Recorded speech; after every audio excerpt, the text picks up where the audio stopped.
24 मई 2024 तर्जुमान काबिल लिसान अख्तर सानी आरिफ बिल्ला शेखुल हदीस शेखुल उलमा हज़रत मौलाना शाह अब्दुल मतीन बिन हुसैन साहिब दामत बरकातुहुमिर जुमार पूर्व अज़ीमुश्शान इस्लाही बयान बैतुल हक जामे मस्जिद ढालका नगर ढाका। अल्हम्दुलिल्लाह व कफ़ा सलामुन अला इबादिहिल्लज़ीना इस्तफ़ा अम्मा बअद फ़अऊज़ु बिल्लाहि मिनश शैतानिर रजीम बिस्मिल्लाहिर रहमानिर रहीम फ़ज़्कुरूनी अज़्कुरुकुम वश्कुरूनी वला तकफ़ुरून सदक़ल्लाहु मौलानल अज़ीम वक़ाल रसूलुल्लाह सल्लल्लाहु तआला अलैहि वसल्लम इन्नन नूर इज़ा क़ुज़िफ़ फ़िल क़ल्ब इंशरह लहु सद्र क़ील या रसूलल्लाह हल लिज़ालिका मिन अलम क़ाल नअम अत्तजाफ़ी अन दारिल गुरूर वल इनाबतु इला दारिल ख़ुलूद वल इस्तिअदादु लिल मौत क़ब्ल नुज़ूलिही औ कमा क़ाल रसूलुल्लाह सल्लल्लाहु तआला अलैहि वसल्लम। আল্লাহ পাক জল্ল জালালুহু আম্মা নওয়ালুহু আমাদের সকলকে মাফ করেন, আল্লাহর মহব্বত দান করেন, মারিফত দান করেন, কামিল ঈমান নসিব করেন এবং নূর ভরা জিন্দেগি, শান্তিময় জিন্দেগি আল্লাহ আমাদেরকে দান করেন, সকল মুসলমানকে দান করেন, জান্নাতুল ফিরদাউস আমাদের জন্য মঞ্জুর করেন। और भाई ईमान जार बुके থাকে তার হৃদয়টা হয় নূরে আলোকিত। যে কোনো মুসলমান যার মধ্যে লা ইলাহা ইল্লাল্লাহ আছে, আল্লাহর প্রতি বিশ্বাস আছে, রাসূলুল্লাহ সাল্লাল্লাহু আলাইহি ওয়াসাল্লামের প্রতি বিশ্বাস আছে, কোরআনের প্রতি বিশ্বাস আছে, ঈমানের নূর তার হৃদয়ে সদা জ্বলতে থাকে। এবং এক ঈমানওয়ালার নূর অন্তরে এত বড় জিনিস যে যদি কোনো ঈমানওয়ালার একজন ঈমানওয়ালার নূরকে আল্লাহ তাআলা এই পৃথিবীতে প্রকাশ করে দিতেন তো কিয়ামত পর্যন্ত সূর্যের দরকার হতো না। এতটা ঈমানের নূরের পাওয়ার। কারণ অন্তরের ঈমানের সম্পর্ক, এই নূরের সম্পর্ক মহান আল্লাহর সত্তার সাথে। এক ঈমানওয়ালা ভালোবাসে মহান আল্লাহকে। সারাটা পৃথিবী ঈমানের সামনে তার নজরে তুচ্ছ। একজন মুসলমান বিশ্বাস করে আমার আল্লাহ সবচেয়ে বড় এবং আল্লাহর কোরআন সবচেয়ে বড়, মুহাম্মদুর রাসূলুল্লাহ সাল্লাল্লাহু আলাইহি ওয়াসাল্লাম সবচেয়ে বড়। একজন ঈমানওয়ালা নিজের চেয়ে বেশি ভালোবাসে আল্লাহ ও রসুলকে, নিজের জীবনের চেয়ে বেশি ভালোবাসে আল্লাহ ও রসুলকে এবং নিজের পিতামাতা সন্তানদের চেয়ে বেশি ভালোবাসে আল্লাহ ও রসুলকে। যে কোনো মুসলমান। মেরকাত শরীফ মিশকাত কিতাবের মধ্যে মোল্লা আলী কারি রহমতুল্লাহ লিখছেন যে একজন চোর ডাকাত, একদম নিম্ন শ্রেণীর পাপিষ্ঠ মুসলমান, তার সামনে যদি বলা হয় তুমি কি তোমার আব্বা আম্মাকে বেশি ভালোবাসো না রাসূলুল্লাহকে বেশি ভালোবাসো, নিঃসন্দেহে সে বলবে যে আমি আমার আল্লাহ ও রসুলকে সবচেয়ে বেশি ভালোবাসি। যদি তাকে জিজ্ঞাসা করা হয় তোমার চেয়ে বেশি ভালোবাসি কি আল্লাহ ও রসুলকে, বলে আমার চেয়ে, আমার জীবনের চেয়ে আমি বেশি ভালোবাসি আল্লাহ এবং আল্লাহর রসুলকে। আল্লাহ পাক জাল্লা জালালুহু আম্মা নওয়ালুহু এরকম ঈমান আমাদের সকলকে নসিব করেন। একজন ঈমানওয়ালার অন্তরের একটা চেতনা, তার বুঝ, তার জ্ঞান, তার বুদ্ধি, তার উপলব্ধি মুহূর্তে কতটা আলোকিত, কতটা ওজনদার, কতটা ভারী, কত ব্যাপক হয়, কতটা আকাশভেদী হয়। ওমর ফারুক রাদিয়াল্লাহু তাআলা আনহু ইসলাম গ্রহণ থেকে খুব সহজে সেটা স্পষ্ট হয় যে আরবের মুশরিক নেতৃবৃন্দ পরামর্শ করল যে মুহাম্মদের কল্যাণ আনবে কে, সাল্লাল্লাহু তাআলা আলাইহি ওয়াসাল্লাম। তো উমর সগর্বে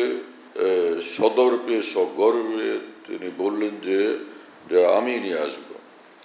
মানে এই সম্মান, এই মর্যাদা, এটার অধিকারী আমি হব। এই হলো উমরের তখনকার চিন্তা এবং ভাষ্য। উমর রওনা হলেন। রাস্তার মধ্যে একজন বললেন যে কোথায় চলছেন, বললেন যে মুহাম্মদের কল্যাণের জন্য, সাল্লাল্লাহু তাআলা আলাইহি ওয়াসাল্লাম। তিনি বললেন যে রাস্তার যে সাথী, তিনি বললেন যে আপনি আগে আপনার বোন এবং ভগ্নিপতির খবর তো নেন, মানে তারা কি বিধর্মী হয়ে গেছে? ধর্মচ্যুত হয়ে গেছে। ওমর খুব ক্রুদ্ধভাবে ছুটলেন নিজের বোন ভগ্নিপতির বাসায়। দরজার বাইরের থেকে শুনতেছিলেন কি যেন তারা দুজনেই পড়তেছেন। এইরকম কথা তো আগে আর তিনি শুনেন নাই। ওমর এইরকম কিছু আগে শুনেন নাই। তিনি বুঝতে পারছেন সত্যিই ওরা যে মুহাম্মদের ধর্মে দীক্ষিত হয়ে গেছে সাল্লাল্লাহু তাআলা আলাইহি ওয়াসাল্লাম। প্রচণ্ড শক্তিতে তিনি দরজার কড়া যখন নাড়লেন, করাঘাত করলেন, তো দরজা ভিতর থেকে খোলা হলো। ভিতরে ঢুকে ভগ্নিপতিকে ভীষণ মারলেন, অনেক বেশি মারলেন। বোন ঠেকাইতে গেলেন, বোনের নাম ফাতেমা বিনতে খাত্তাব। তো বোন ঠেকাইতে গেলে বোনকে এতটা মারছেন যে বোনের চেহারাই রক্তাক্ত হয়ে গেছে। হঠাৎ ওমরের নজর পড়ল বোনের রক্তাক্ত চেহারার উপর। ওমরের মধ্যে লজ্জানুভূতি জাগ্রত হলো যে একটা অবলা নারীর গায়ে এইভাবে আঘাত করা, তার উপরে এমনটা নির্যাতন করা একটা পুরুষের জন্য কিভাবে শোভা পায়। ওমর লজ্জিত হলেন এবং থামলেন এবং তিনি বললেন যে তোমরা কি পড়তেছিলে আমাকে দাও। হযরত ওমরের বোন বললেন যে তোমাকে দেওয়া যাবে না, ইন্নাকা নাজিস ওয়ালা ইয়ামাসসুহু ইল্লাল মুতাহহারুন, তুমি অপবিত্র। এই কোরআন এতটা মহাপবিত্র, কোনো অপবিত্রের হাতে স্পর্শ করার জন্য এই কোরআনকে কোনোভাবে দেওয়া যায় না। এই কোরআনকে কোনো অপবিত্র লোক স্পর্শ করতে পারে না। কিছু মুসলমান বন্ধুরা এরকম আছেন, শিক্ষিত এমনটা হয়ে গেছেন, শিক্ষিত হওয়ার লাইনে শিক্ষিত হওয়া চাই, ডাক্তারের কাছে পড়ে ডাক্তার হওয়া চাই, ইঞ্জিনিয়ারের কাছে পড়ে ইঞ্জিনিয়ার হওয়া চাই। স্কুল ফাঁকি দিয়ে কিসের ডাক্তার ইঞ্জিনিয়ার সে হবে? অনুরূপভাবে কিছু মুসলমান ভাইয়েরা ইসলামের ব্যাপারে আবেগপ্রবণ বটে, কিন্তু যে আলেমে দিন থেকে ইসলাম শেখা চাই, বোঝা চাই, এটা না বুঝা ব্যক্তিগত পড়াশোনার গবেষণার দ্বারা ইসলামের বড় পণ্ডিত এবং গবেষক হয়ে যান। পরে ইসলাম সম্পর্কে ভুল ব্যাখ্যা দিতে থাকেন, মুসলিম সমাজকে বিভ্রান্ত করতে থাকেন। এর দায়ভার তাকে কালকে আমাদের বহন করতে হবে বড় কঠিনভাবে। এর ভোগান্তি তার সামনে আসবে। এজন্য এমনটা করতে নাই। ইসলামের ব্যাখ্যা দিবেন নবী, ইসলামের ব্যাখ্যা দিবেন নবীর সাচ্চা নায়েব আলিমে দিন যারা, তারা। অন্যান্য মুসলমানরা ইসলামের সম্পর্কে কথা বলতে পারবে না এমনটা না, কিন্তু ইসলামের যে সৌন্দর্যগুলো গ্রহণযোগ্য ওলামায়ে কেরামের দ্বারা আমাদের কাছে পৌঁছে গেছে, সেই কথাগুলো আমাদের মানুষের সামনে বললে তখন আমি নিজে সুন্দর হব, যারা শুনবে তারাও সুন্দর এবং আলোকিত হবে। তো কিছু লোক এরকম বলেন যে কোরআনকে বিনা উজুতে স্পর্শ করা যায়, স্পর্শ করতে থাকেন, ফের কালকে আমাদের দেখেন যে ঘটে কি। এইরকম আশ্চর্য আশ্চর্য কথা মুসলমানরা আবিষ্কার করে, নামাজও পড়ে, আর এইরকম বিদঘুটে একদম অবান্তর ভিত্তিহীন কথাবার্তাও বলে।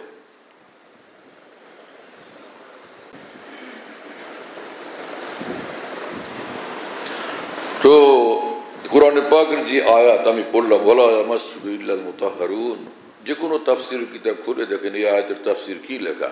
কোরআনকে বিনা উজুতে স্পর্শ করার কথা লিখছে, নাকি কোরআনকে উজু ছাড়া স্পর্শ করা যাবে না সেটা লিখছে? তা আপনার গবেষণা কি জিনিস? আপনি কোনো আলেম মানুষ। আল্লাহ তাআলা আমাদেরকে বুঝ দেন। আসমানি আলোর সামনে, আসমানি ইলমের অকুল দরিয়ার সামনে আমাদের মাথা নত করা, এর মধ্যে আমাদের কল্যাণ এবং সফলতা নিহিত। তো ওমরকে তার বোন এইভাবে বলতে পারলেন, কি আশ্চর্যের বিষয়। মানুষের অন্তরে যখন ঈমান আসে, তার দৃষ্টিসীমায় শুধু আল্লাহ থাকেন, আর কোনো শক্তির উপর তার কোনো নজর থাকে না। হ্যাঁ, যে আল্লাহ তাআলা সবচেয়ে বড় শক্তিমান, সেই কথার উপর তার বিশ্বাস থাকে এবং এক আল্লাহর উপরই তার ভরসা এবং আস্থা থাকে। সেজন্য সারা পৃথিবীর সিংহ থেকে তার বুকের সাহস বেশি থাকে এক ঈমানওয়ালার অন্তরে। কোনো বাতিলের সামনে কোনো ঈমানওয়ালা কখনো মাথা নত করতে পারে না। কোনো অন্যায়ের সামনে, কোনো বাতিলের সামনে এক ঈমানওয়ালা মাথা নত করবে না, মাথা নত করবে এক আল্লাহর সামনে। হ্যাঁ, নজর वो है जो कौन मकां से पार हो जाए मगर जब रोए ताबा पे पड़ जाए तो बेकार हो जाए। হ্যাঁ, যে ওই নজর সত্যিকার নজর, যেই নজরের ক্ষুধা এই পৃথিবীর কেউ মিটাইতে পারে না। সে খুঁজে শুধু এই বিশাল এই পৃথিবী, আকাশ এবং জমিন এবং চাঁদ সূর্যের মহান স্রষ্টাকে। যখন আল্লাহ পর্যন্ত পৌঁছে যায় তখন তার এই পিপাসা মিটে এবং তার ক্ষুধা মিটে। আসগে কো গশত দর কো ইস মুকিম খাকে পাস বেজে শেরানে আজিম। যেই মানুষ মহান আল্লাহর সঙ্গে সম্পর্ক রাখে, সে যদি সত্যিকার সাচ্চা ঈমানওয়ালা হয়, এইরকম এক আল্লাহওয়ালার দরজার সামনের কুকুর সারা দুনিয়ার সে সিংহদের চেয়ে বেশি মর্যাদাপূর্ণ। কারণ সে এক নিজামুদ্দিন আউলিয়ার দুয়ারে থাকে, এক খাজা মঈনুদ্দিন চিশতির দুয়ারে থাকে, এক মুজাদ্দিদ আল ফিসানির দুয়ারে থাকে, ইমাম গাজ্জালির দুয়ারে থাকে, হ্যাঁ রাহিমাহুল্লাহ তাআলা। তো ঈমান ওয়ালার বড় মর্যাদা। আল্লাহ তাআলা আমাদেরকে নিজ ঈমানের কদর করার তৌফিক দান করেন। রাসূলুল্লাহ সাল্লাল্লাহু আলাইহি ওয়াসাল্লাম বলছেন, মান ক্বালা লা ইলাহা ইল্লাল্লাহ দাখালাল জান্নাহ, যে ব্যক্তি অন্তঃস্থল থেকে বলবে লা ইলাহা ইল্লাল্লাহ, নিঃসন্দেহে সে জান্নাতে প্রবেশ করবে। দুনিয়ার কোনো শক্তি তাকে ফিরাইতে পারবে না। হ্যাঁ, জান্নাত তো ঈমানওয়ালাদের জন্য। মানুষ মনে করে যে কি হবে, সব জাহান্নামে যাওয়া লাগবে। বাবা মার প্রতি সুধারণা পোষণ এটা জরুরি। কেউ যদি কুধারণা করে কোনো বাবা মার প্রতি, সন্তানের এই অবস্থা জানলে বাবা মা কতটা ব্যথিত হবেন যে আমার সন্তান তুমি আমার প্রতি কুধারণা করো, আমাকে খারাপ জানো। সমাজের কোনো নেতৃবৃন্দের প্রতি যদি কেউ কুধারণা রাখে, অন্তরে কুধারণা পোষণ করে, আর সেই প্রভাবশালী ক্ষমতাধর ব্যক্তি যদি জানতে পারেন, সেটাকে তিনি সহ্য করবেন? তো সকলের সাথে সুধারণা করা, সব মুসলমানের প্রতি সুধারণা পোষণ ফরজ। তো আল্লাহর প্রতি কুধারণা পোষণ ফরজ? তাহলে নাউজুবিল্লাহ তাআলা মিন যালিক। যেন মহান আল্লাহর প্রতি সব সময় সুধারণা পোষণ করা, এটা ঈমানের অঙ্গ। এজন্য সকলের আল্লাহর প্রতি বিশ্বাস রাখা চাই। আমি নামাজের মাধ্যমে আল্লাহকে খুঁজবো, জিকিরের মাধ্যমে আল্লাহকে খুঁজবো, হালালের মাধ্যমে আল্লাহকে খুঁজবো, সততা স্বচ্ছতার মাধ্যমে আমার আল্লাহকে খুঁজবো, আলোকিত নূরে আলোকিত জীবনের মাধ্যমে, জীবন ধারার মাধ্যমে আমার আল্লাহকে খুঁজবো। তো আমার আল্লাহ নিজ দয়াতে আমাকে জান্নাত দিবেন। আর আমি অপরাধী, আমার ভুলের কোনো সীমা নাই, কুল কিনারা নাই, আসমান জমিন ভরা আমার পাপ রাশি, তবুও আমার আল্লাহকে খুঁজবো। আমার আল্লাহ পবিত্র কোরআনে বলে দিয়েছেন, অপরাধীরা আমার কাছে ক্ষমা চাও, সীমাহীন ক্ষমাওয়ালা আমি আল্লাহ নিশ্চয়ই তোমাদেরকে ক্ষমা করে দেব। তো কেউ আল্লাহর দিকে নেক আমলের মাধ্যমে ছুটতেছে, আর কেউ এরকম অনুতাপ, অনুশোচনা, লজ্জার, চোখের পানি আর হৃদয়ের ব্যথা নিয়ে ছুটতেছে। এরা সকলেই কোরআনের ভাষণ অনুযায়ী, কোরআনের ভাষ্য অনুযায়ী সকলেই জান্নাতে প্রবেশ করবে। কোরআন শরীফে আল্লাহ পাক বলছেন, ইন্নাল্লাহ ইউহিব্বুল মুত্তাকিন, যে ফের যারা, স্বচ্ছ যারা, পবিত্র জীবনের অধিকারী যারা, সেই মুত্তাকিদেরকে আল্লাহ ভালোবাসেন, তাদেরকে জান্নাত দিবেন। আবার আল্লাহ তাআলা বলছেন, ইন্নাল্লাহ ইউহিব্বুত তাওয়াবিন, নিঃসন্দেহে আল্লাহ বারংবার তওবাকারীদেরকে, অনুতাপকারীদেরকে ভালোবাসেন। তো যারা জীবনে অসংখ্য ভুল করলো আর বারবার লজ্জিত অনুতপ্ত হলো, ব্যথিত মন নিয়ে পৃথিবীতে বসবাস করলো, এই ভাঙা মনওয়ালাকেও আল্লাহ তাআলা কাল কিয়ামতে জান্নাত দান করবেন। তো ওমর ফারুকের ঘটনায় দেখেন না, কি ভয়ঙ্কর এক মানুষ, যে আল্লাহর পরে যিনি সবচেয়ে বড় মুহাম্মদুর রাসূলুল্লাহ সাল্লাল্লাহু আলাইহি ওয়াসাল্লাম, তাকে হত্যা করার জন্য, তার গর্দান কাটার জন্য, তার কল্লা আনার জন্য প্রচণ্ড বেপরোয়াভাবে দুর্ধর্ষ এই মানুষ, তিনি নাঙ্গা তলোয়ার নিয়ে ছুটছেন যে তার কল্লা নিয়ে আসবেন। কিন্তু এক ঈমানওয়ালার আত্মা, ঈমানের শক্তি কত বড়! হযরত যে তার বোন তার সামনে বলে দিলেন, আপনি তো অপবিত্র, এই কোরআন অপবিত্র মানুষ স্পর্শ করতে পারে না। হ্যাঁ, ফাকুম ফাযহাব ফাতাওয়াজ্জা, আপনি যান এবং গিয়া উযু করে আসেন। হযরত ওমর ফাযহাবা, হ্যাঁ, ফাকামা ফাযহাবা ফাতাওয়াজ্জা, ওমর উঠলেন, গেলেন এবং তিনি উযু করলেন। এরপরে তিনি ফিরে আসলেন, বললেন, এইবার দাও, কি তোমরা পড়তেছিলে? কোরআনে কারীমের সূরা তোহার প্রথম কয়েকটি আয়াত লেখা ছিল, সেটা উমরকে পড়তে দেওয়া হলো, তাই না? আয় দোস্ত আয়াম জব ভালে আতে হ্যাঁ, ঘাত মিলনে কি वो खुदा भी बतलाते हैं, আল্লাহ ইয়াজতাবি ইলাইহি মান ইয়াশা। পবিত্র কোরআনে আল্লাহ পাক বলেন, আল্লাহর যার প্রতি নজর পড়ে যায়, আল্লাহ পাক মুহূর্তে তাকে নিজের বানায় নেন। হ্যাঁ, যে ফুজাইল ইবনে ইয়াজ ডাকাত ছিলেন, ডাকাতদের সর্দার ছিলেন, এবং রাত্রিবেলা তিনি ঘুরতেছিলেন, লোকদেরকে সে মানে শিকারের জন্য ঘুরতেছিলেন রাত্রিবেলা অন্ধকারের মধ্যে। আউলিয়া কেরামের এক জামাত যাইতেছিল, তো তারা পরস্পর বলাবলি করতেছিলেন যে এই এলাকায় ভয়ঙ্কর এক ডাকাত থেকে ফুজাইল নামের, জলদি চলো, ওই বিপদ না ঘটে। ফুজাইল শুনে ফেলছেন, ছুটে এসেই তাদের সবগুলোকে গ্রেপ্তার করছেন, বাসা এক জায়গায় নিয়ে ঘরের মধ্যে সবগুলোকে আটকাইছেন। তো ওনারা তো সব আউলিয়া কেরাম বুজুর্গান দিন, তো বসে বসে কি করবে, যে আল্লাহর কোরআন তেলাওয়াত করি।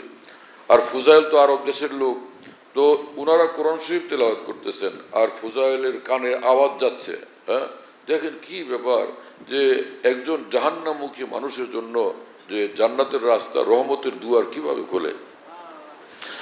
তো ফুজাইল ইবনে ইয়াজ শুনতেছিলেন যে এক লোক পড়তেছে আলাম ইয়ানি লিল্লাযীনা আমানু আন তাখশা কুলুবুহুম লিযিকরিল্লাহ।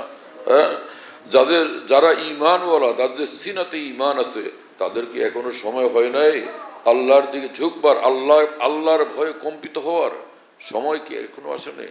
আল্লাহর ভয়, আল্লাহকে স্মরণ করে বিগলিত হওয়ার সময় কি এখনো আসে নাই? এই আয়াতে পাক কানে পড়তে ফুজাইল ইবনে ইয়াজ এক চিৎকার দিয়ে বলছেন যে বালা কদ আন, অবশ্যই সে সময় হয়ে গেছে।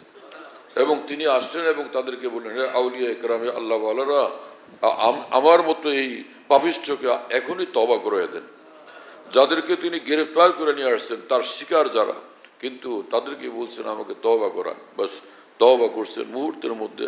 আমার শেখ আরিফ বিল্লাহ মাওলানা শাহ কি মোহাম্মদ আখতার সাহেব রহমতুল্লাহ আলী, যিনি সারা বিশ্বের বিখ্যাত বুজুর্গ ছিলেন, হ্যাঁ, যাকে রুমি সানি বলা হয়, তিনি বলেন যে जिसको इस्तिगफार की तौफीक हासिल हो गई फिर नहीं जायज़ कहना कि वो बख्शिदा नहीं है। যার আল্লাহ নিকট অনুতপ্ত হয়ে ক্ষমা প্রার্থনার তৌফিক হয়ে যায়, এই কথা ভাববার কোনো অবকাশ নয় যে সে ক্ষমাপ্রাপ্ত হয়নি। কারণ পবিত্র কোরআন আল্লাহ পাক বলছেন ইস্তাগফিরু রাব্বাকুম ইন্নাহু কানা গফফারা, তোমরা তোমাদের মহান প্রতিপালক আল্লাহর নিকট ক্ষমা প্রার্থনা করো, নিশ্চয়ই তিনি সীমাহীন ক্ষমাওয়ালা, তোমাদেরকে ক্ষমা করবেনই করবেন। রাসূলুল্লাহ সাল্লাল্লাহু আলাইহি ওয়াসাল্লাম বলছেন, কারো যদি গুনাহ হয়ে যায় আর সে রব্বুল আলামিনের সামনে বলে ইয়া রব্বি আযনাবতু যামবান ফাগফিরলি, হে আমার প্রতিপালক, আমার তো গুনাহ হয়ে গেছে, আমাকে মাফ করেন, আল্লাহ পাক বলেন যে আমার বান্দা বিশ্বাস করে যে ওর একজন প্রতিপালক আছেন যার কাছে ক্ষমা চাইলে ক্ষমা পাওয়া যায়, হে ফেরেশতারা, ওকে আমি ক্ষমা করে দিলাম।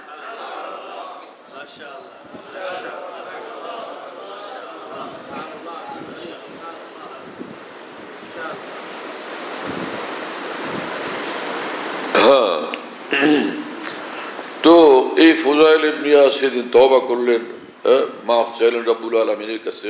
রাসূলুল্লাহ সাল্লাল্লাহু আলাইহি ওয়াসাল্লাম বলছেন আত-তাইবু মিনাজ যামবি কামান লা যামবা লা, হাজারো লাখো কোটি পাপ থাকুক কিন্তু সে যদি অনুতপ্ত হয়, আল্লাহ পাকের সামনে লজ্জিত হয়, তওবা করে, আল্লাহ পাক বিলকুল বেগুনাহ বান্দার মতো তাকে বানায় দেন। কোনো গুনাহ তার থাকে না।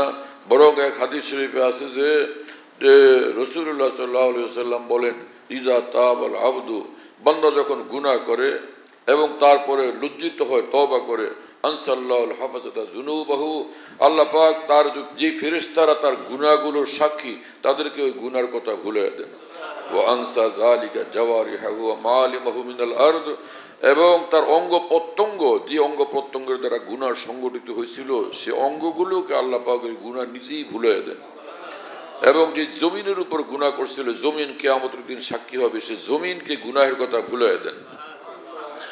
এবং এই বান্দা কিয়ামতের দিন যখন আসবে, হাত্তা ইয়ালকাল্লাহ তাআলা ওয়া লাইসা আলাইহি শাহিদুম মিনাল্লাহি বিযামবিন, কাল কিয়ামতে এই পাপিষ্ঠ বান্দা যে তওবা করছিল পরে, সে যখন আল্লাহ পাকের সামনে হাজির হবে, গুনাহের কোনো সাক্ষী তার বিপক্ষে থাকবে না, গুনাহের কোনো সাক্ষী থাকবে না, কেউ তার বিপক্ষে কথা বলার থাকবে না। সেই দিন সেই কিয়ামতের ময়দানে এই মানুষটাকে আল্লাহ তাআলা সম্মানের সাথে ক্ষমাদান করে জান্নাতে পাঠিয়ে দেবেন। সুবহানাল্লাহ তাআলা বিহামদি।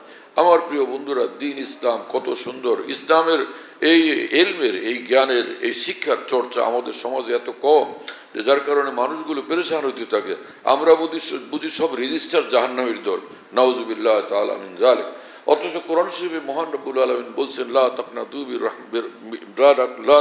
মির রাহমাতিল্লাহ, হে সীমাহীন পাপে জীবন ধ্বংসকারী গুনাহগার বান্দারা, তোমরা আল্লাহর রহমত থেকে কেউ নিরাশ হবে না। ইন্নাল্লাহ ইয়াগফিরু যুনুবা জামিয়া, নিঃসন্দেহে আল্লাহ তোমাদের সব গুনাহ ক্ষমা করে দিবেন, তোমরা অনুতপ্ত হও এবং ক্ষমা তো চাও। ইন্নাহু হুয়াল গফুরুর রহিম, নিঃসন্দেহে তিনি সীমাহীন ক্ষমাওয়ালা, সীমাহীন দয়া এবং রহমতওয়ালা।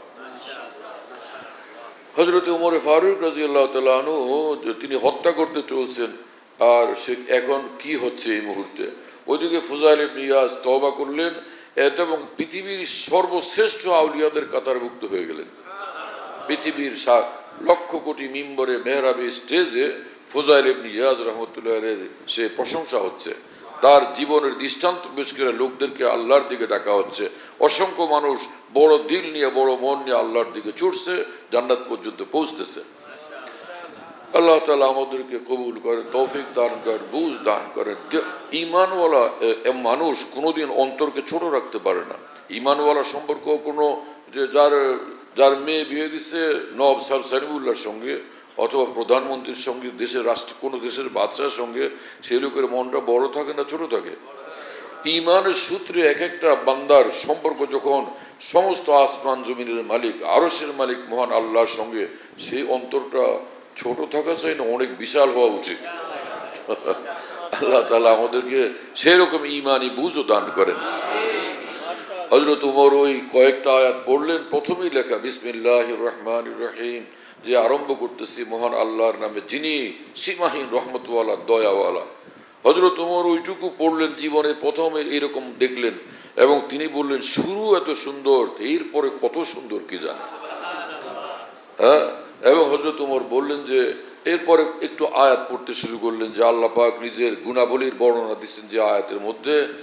তো তহা মা আনজালনা আলাইকাল কুরআন লিতাশকা, হে তহা, আমি এই কোরআনকে এই জন্য নাজিল করি না যে তুমি কোনো তুমি হতভাগ্য হবে, হতভাগা হবে, সেজন্য কোরআন নাজিল করি নাই। হ্যাঁ, এই কোরআন তো মহান রব্বুল আলামিনের পক্ষ থেকে আসছে, যিনি আসমান জমিনের মালিক। ওমর কয়েক আয়াত পড়তে পড়তেই তার বোনকে বললেন যে ফাতেমা, আমার নজরে পৃথিবীর সবচেয়ে নিকৃষ্ট মানুষ ছিলেন মুহাম্মদ, কিন্তু এই মুহূর্তে কি হলো, আমার অন্তরে পৃথিবীতে সবচেয়ে প্রিয় মানুষ এখন মুহাম্মদ সাল্লাল্লাহু তাআলা আলাইহি ওয়াসাল্লাম। কোরআনের আলো তার হৃদয় জগৎটাকে মুহূর্তের মধ্যে এইভাবে পরিবর্তন করে দিচ্ছে, একদমই বদলাইয়া দিচ্ছে। আবু জামা না वो मका ना वो जमीन ना आसमां, तूने जहां बदल दिया आके मेरी निगाह में। ঈমানের কামেল নূর যার অন্তরে আসে, তোরা পৃথিবীর আসমান জমিন সব তার নজরে পরিবর্তন হয়ে যায়। নমরুদের আসমান জমিন আলাদা, আর এক ঈমানওয়ালার আসমান জমিন আলাদা। ও নমরুদ ফেরাউনরা শুধু কতগুলো দেহ দেখে, ধর দেখে, ঈমানওয়ালা আসমান জমিন জুড়ে আল্লাহ পাকের কুদরত দেখে, আল্লাহ পাকের একত্বের নিদর্শন দেখে, আল্লাহ পাকের মহাশক্তি দেখে, এবং আল্লাহ পাকের নূর দেখে, সৌন্দর্য দেখে, তাজাল্লি দেখে। মুহূর্তেই এক কালেমা পড়ার সাথে সাথে, ঈমান বুকে আসার সাথে সাথে তার এমনটা পরিবর্তন ঘটে। এই মানুষ তো হযরত উমর এখনো ঈমানও গ্রহণ করেন নাই, কোরআনে কারিমের কয়েকটা আয়াত পড়ার সাথে সাথে সে কোরআনের আয়াতের প্রচন্ড প্রভাবে, আলোড়নে তার হৃদয়টা এমনভাবে প্রকম্পিত এবং পরিবর্তিত হয়ে গেছে। এবং তিনি বললেন যে ফাতেমা, মুহাম্মদ কোথায় সাল্লাল্লাহু আলাইহি ওয়াসাল্লাম? বললেন ভালো উদ্দেশ্যে জিজ্ঞাসা? বলে হ্যাঁ, আমার কোনো খারাপ নিয়ত নাই। বলে তিনি যায়েদ ইবনে আরকামের বাসায় আছেন। ছুটলেন, সেখানে পৌঁছলেন।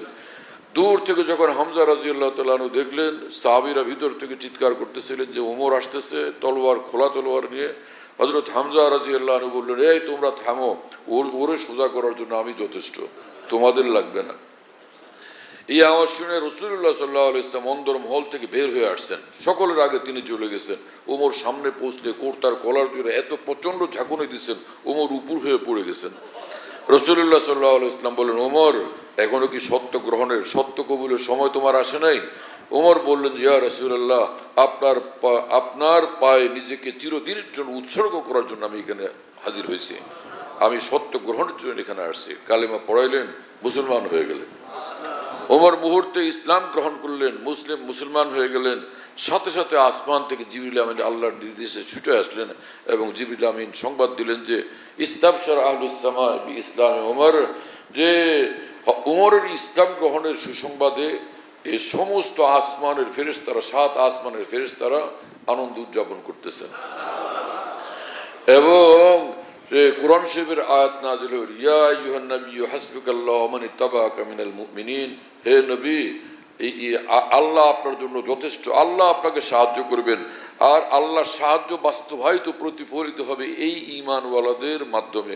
এই ঈমানওয়ালারা চাই তারা মুসলিমও হোক, তারা আপনার সাহায্যের পথে যথেষ্ট।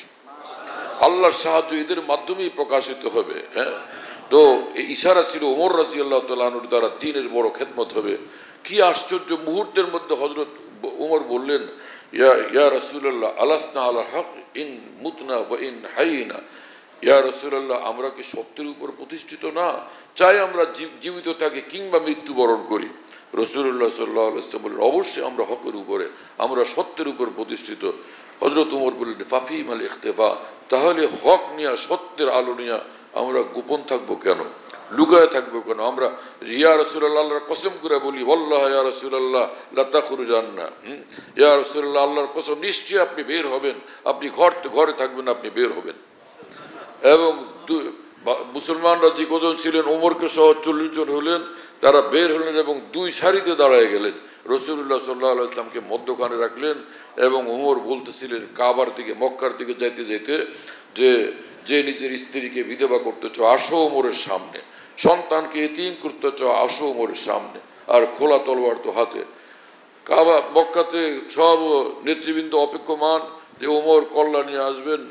আর দেখতেছেন যে কি ব্যাপার, এমন গর্জন তর্জন, কি হলো? পৃথিবীটাই মুহূর্তে বদলে গেল। সুবহানাল্লাহ তাআলা বিহামদি। আল্লাহ তাআলা আমাদেরকে কবুল করেন ঈমানের পথে, ইসলামের পথে।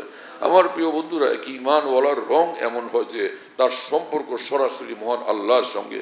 কোরআন শরীফ মহান রব্বুল আলামিন বলেন যে ফাযকুরুনি আযকুরকুম, হে ঈমানওয়ালারা, তোমাদের কাজ হলো যে তোমরা আমাকে স্মরণে রাখবে, আমি তোমাদেরকে স্মরণে রাখবো। দুনিয়ার সর্বত্র সর্বক্ষেত্রে তোমরা আমাকে স্মরণ করবে, আমি দুনিয়া আখিরাতের সর্বত্র সর্বক্ষেত্রে তোমাদেরকে স্মরণে রাখবো। जिसको खुदा रखे उसको कौन रखे। আল্লাহ যার হয়ে যায় তার পেরেশানির কি কারণ থাকতে পারে? এবং যাকে আল্লাহ রক্ষা করেন কে তার বিন্দুমাত্র ক্ষতি করতে পারে? আমার ভাইয়েরা, জন্য সকলে পাক্কা এরাদা করি জীবনটাকে মহান আল্লাহর জন্য উৎসর্গ করব। হ্যাঁ, মহান আল্লাহর হয়ে আমি বাঁচবার কারোই না। হ্যাঁ, नहीं हो किसी का तो क्यों हो किसी का, उन्हीं का हुआ जा रहा हो। एक ईमान वाला, एक तौहीद वाला, শুধুই আল্লাহর, শুধুই আল্লাহর, শুধুই আল্লাহর, সে আর কারো না। এই কথা সে বলবে, এইভাবে সে পৃথিবীতে বসবাস করবে। এবং যদি সেই বান্দার জন্য আল্লাহ হয়ে যায় তো তার আর কোনো টেনশনের বিষয় নেই। জুতু মেরা তো সব মেরা, ফলক মেরা, জমি মেরি, अगर एक तू नहीं मेरा तो कोई शे नहीं मेरी। আল্লাহ, হে আল্লাহ, যদি আপনি আমার তো সব কিছু আমার, আপনি আমার তো এই আসমানটা আমার, পৃথিবীটা আমার, জান্নাতুল ফেরদাউস আমার। আর যদি আপনি আমার উপর রাজি না হন, খুশি না হন, আমার না হন, তা আমি ধ্বংস, বরবাদ, আমি হতভাগা, দুনিয়া বরবাদ, আখেরাত বরবাদ, সব বরবাদ, সব সরকার। আল্লাহকে রাজি করলে সে বান্দা কামিয়াব। এজন্য আমরা দুনিয়ার যেখানে থাকবো আল্লাহকে মহব্বত করবো, আল্লাহকে ভালোবাসবো এবং আল্লাহকে সন্তুষ্ট রাখার জন্য চেষ্টা করব। আল্লাহর অসন্তুষ্টির সমস্ত কার্যকলাপ থেকে আমরা বিরত থাকবো। এইরকমভাবে যে নিজের জীবনটাকে পরিচালনা করে, যা আল্লাহকে সন্তুষ্ট রাখার ফিকির তার অন্তরে, চেষ্টা তার জীবনে, এবং আল্লাহর অসন্তুষ্টির বিষয়গুলো থেকে হয় বিরত, আর না হয় কখনো ভুল বুচ্ছিতে ঘটতেছে অনুতপ্ত এবং লজ্জিত এবং ক্ষমা প্রার্থী, নিঃসন্দেহে এই বান্দা জান্নাতি বান্দা। আল্লাহ তাআলা আমাদেরকে কবুল করেন। একটা হাদিস শরীফ শুনে কথা শেষ করি। রাসূলুল্লাহ সাল্লাল্লাহু আলাইহি ওয়াসাল্লাম বলছেন, কোন মুসলমান যদি প্রতিদিন 100 বার করে লা ইলাহা ইল্লাল্লাহ জিকির করে, কিয়ামতের দিন হাসরের মাঠে যখন আসবে, এই কালেমার নূরে তার চেহারা পূর্ণিমার চাঁদের মতো ঝলমল করতে থাকবে। প্রতিদিন 100 বার লা ইলাহা ইল্লাল্লাহ পড়ার এই ফজিলত, এই আমলটা সকলে করা কি সহজ মনে হয় না কঠিন? আমরা করার চেষ্টা করব তো ইনশাআল্লাহ। এবং ঘরে ঘরে মা বোনদের কাছে সুসংবাদ পৌঁছে দিই। ওয়া আখিরু দাওয়ানা আলহামদুলিল্লাহি রাব্বিল আলামিন ওয়া সাল্লাল্লাহু আলা নবিয়িল কারীম। আমাদের ঢালকানগর খানকাহে যেখানে আমি আছি, খানকা ইয়াদগারে হাকিমুল উম্মত। মনে রাখো, বলো খানকা ইয়াদগারে হাকিমুল উম্মত। হাকিমুল উম্মতের স্মৃতি এখানে, হাকিমুল উম্মতের কথাবার্তায় আলোচনা হয় আলহামদুলিল্লাহ। একটা নাম, কিন্তু তামাম আকাবের কথাই আলোচনা হইতে থাকে আলহামদুলিল্লাহ। বাইতুল হক জামে মসজিদ, ছাপড়া মসজিদ বলে, 5 তলা বিল্ডিং, ওটার নাম ছাপড়া মসজিদ। সেই পুরানো নাম এটা আসি তো ছাপড়া মসজিদ। সেখানে মাসিক ইজতেমা হয় প্রত্যেক ইংরেজি মাসের 2য় বৃহস্পতিবার। আসর থেকে শুরু হয়, রাত 10টা পর্যন্ত, 10:30 পর্যন্ত হয়। তো ওখানে শরীক হওয়ার জন্য চেষ্টা করবেন ইনশাআল্লাহ। খানকা বিডি এই অ্যাপস, এটা খুলতে পারলে ওর মধ্যে বয়ান, কবিতা, বুকস ইত্যাদি সব একসঙ্গে পাওয়া যায়। খানকা বিডি হলো এরকম, স্পেলিং হলো KHANQAH, এর সঙ্গে লাগালাগি বিডি, আনকাবির এই অ্যাপসটা খুললে ওর ভিতরে বয়ানগুলো পাওয়া যায় সব। এটা ডাইরেক্ট শোনা যায় কি এবং ডাইরেক্ট শোনা যায়। হযরতুল্লাহ দামাত বারাকাতুহুমের বয়ান যেখানে বয়ান করেন সব বয়ান নেটের মাধ্যমে টেলিগ্রামের মাধ্যমে পাওয়া যাচ্ছে। হযরতুল্লাহ দামাত বারাকাতুহুম যখন বয়ান করেন বয়ানটা আমরা দেশ বিদেশ থেকে দুনিয়ার যে কোনো জায়গা থেকে আমরা পেতে পারি। এই জন্য মুফতি শহীদুল ইসলাম শাহ হুজুরের নম্বরে যোগাযোগ করবেন 01715 80 18 69 80 18 69 01715 80 18 69 যাতে মনে থাকবে ইনশাল্লাহ সবার। 01715 80 18 69 বলো ভাই 01715 80 18 69 অনেক সোজা তো ভাই মাশাআল্লাহ অনেক সোজা করে দিছে।